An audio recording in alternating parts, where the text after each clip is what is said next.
Good evening. What I wanted to address is being your own health advocate.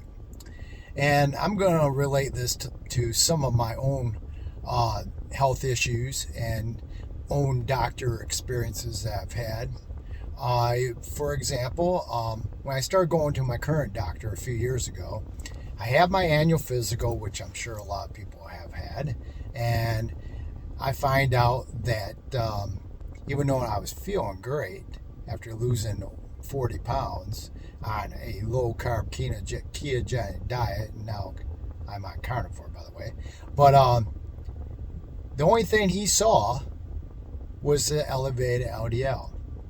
He didn't see that my triglycerides were tanked and my HDL was high. Also, okay, I am in my 60s, all right? My HbA1c was 6.2. And apparently he didn't see that at all. But he could still see the LDL. I knew nothing about HbA1c.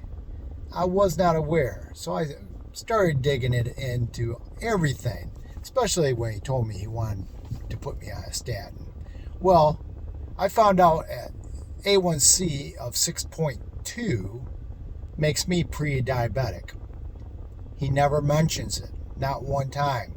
He just wants to put me on a statin drug. Also, my PSA at the time was 3.97, and he said we would monitor it.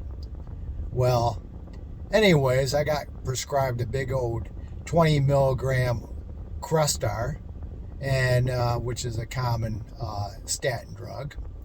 And I got home. Here I'm feeling great. I've lost all this weight, abundance of energy, no, upset stomachs ever, no bad indigestion. Feel my inflammation has went way down. My joints are feeling great. I'm feeling like $1,000,000, but yet he wants to put me on the statin drug. So I, of course, do some research, and I found out that HbA1c of 6.2 made me pre-diabetic, but yet he never even mentions that to me. And anyways, through my research on statin drugs, I discovered a lot of things. For example, SAMS, statin-associated muscle syndromes. Do you know, my doctor never even mentioned the side effects of statin drugs to me, nor SAMS. I found this pretty big study of approximately 6 million people. It was a UK study, and I won't name the statin, but very common known statin. As far as SAMS went, 41.6% reported some type of SAMS condition from their statin usage. Now, as I reported the other day on a short, that I'm doing more and more research on all of this, and anything I'm saying right now is not health advice. I want you to do you, and I'll do me. And I'm certainly not a medical doctor, but I'm just letting my subscribers, and hopefully, by the way, I hope I get more subscribers and likes.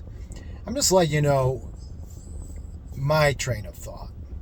Here, he doesn't mention anything about side effects. Which there certainly is. And he also doesn't tell me the statistics of taking statin drugs. And I mentioned this the other day. And a lot of people do not know this. If you are low risk and you take a statin drug because your doctor sees your LDL is high, that will only keep, let me put it this way, 2 people out of 100 people will still have heart attacks if they're taking the statin drugs. All right? No other risk, just high LDL. So if you don't take the statin, So you choose to say no because you don't want to deal with those side effects. 3 out of 100 will have a heart attack or stroke. That means 97% of people will not have a heart attack or stroke by turning down the statin. But there's a good chance 41.6% of them will have SAMS, statin associated muscle syndrome. Also, my A1C, let's get back to the A1C, 6.2. What are some of the side effects of statin drugs? Well, the one I'm really concerned about is that they can contribute to type 2 diabetes. I'm already pre-diabetic.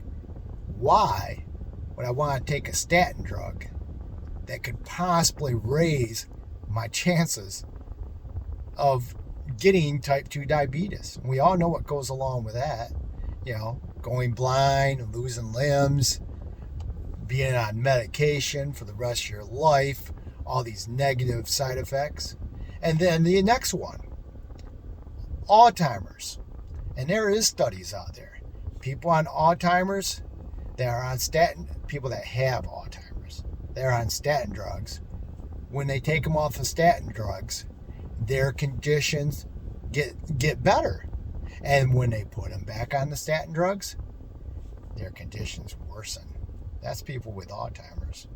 So I know many of you, you're in a vulnerable situation. You're going to your doctor. He calls you in. You're feeling great, but he gives you the bad news of LDL. And, I know doctors are supposed to be an authoritative figure. And my doctor, like I said, my doctor has, at least he comes across like he has a God complex. Like I said, the only time my blood pressure goes up is when I go in the doctor's office. So evidently, consistent. I check my blood pressure all the time. It's great. So I'm just saying, be your own health advocate. Remember, your doctor works for you. You are paying his paycheck. You're not, it ain't like you work for him. Don't look at him or her like they're the CEO of the company that you used to work for, and you have to just blindly follow along and take all these pills. That one pill will lead to the next pill, and the next thing you know, you're on multiple pills. Just remember, you're the boss, not the doctor. Your doctor, they're very, very intelligent. But the bottom line is, you run your health with the guidance of the doctor, but you make the final decision. There was one more thing I wanted to cover, and I can't really think about what it was right at the moment. But anyways, that is it. I think it's important that you get, their opinion. But you remember, a lot of doctors, especially doctors that went through medical school a while back, they are trained in the old ways. There's a lot of new information coming out. Oh, this is the one thing I wanted to say. That people, which I'm starting to feel is the truth, that metabolic syndrome is, as far as the adult population in the United States, 88.8%. I believe that's what it was. Don't quote me on that, but it's over 80% of adults in the United States have metabolic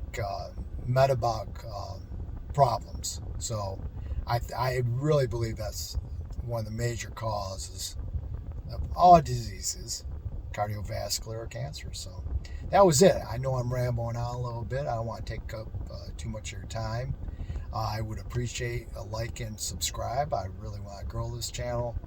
over the next few years, and keep on digging out and finding information that hopefully people find interesting. I certainly find health very, very interesting, especially as I get older. So, anyways, have a good evening, and I'm done. Carnivore Cat out.